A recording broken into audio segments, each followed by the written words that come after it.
ابھی آپ کو بتائیں کہ وزیراعظم نے دوحا میں عرب اسلامی ہنگامی اجلاس کے سائیڈ لائن پر عالمی رہنماؤں سے ملاقاتیں کی ہیں۔ شہباز شریف نے سعودی ولی عہد اور ترک صدر سے ملاقاتیں کی۔ اس دوران اسرائیلی جارحیت کی مذمت کی گئی۔ وزیراعظم نے فلسطین کے صدر محمود عباس، امیر قطر شیخ تمیم بن حمد الثانی سے ملاقاتیں بھی کی ہیں اور یہ ملاقاتیں سائیڈ لائن پر ہوئی ہیں۔ وزیراعظم شہباز شریف نے عالمی رہنماؤں سے پرتپاک انداز میں ملاقات کی۔ گرم جوشی کا مظاہرہ کیا گیا۔ اس اجلاس میں 50 سے زائد ممالک کے سربراہان شریک ہیں۔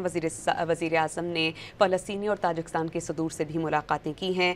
دوحہ میں عرب اسلامی ہنگامی سربراہ اجلاس اس وقت جاری ہے۔ وزیر اعظم شہباز شریف نے عالمی رہنماؤں سے ملاقاتیں کی ہیں۔ سائیڈ لائن پر یہ ملاقاتیں ہوئی ہیں۔ وزیر اعظم نے سعودی عرب کے ولی عہد شہزادہ محمد سلمان سے بھی ملاقات کی۔ وزیر اعظم محمد شہباز شریف سے ترکی کے صدر رجب طیب اردوان نے بھی ملاقات کی۔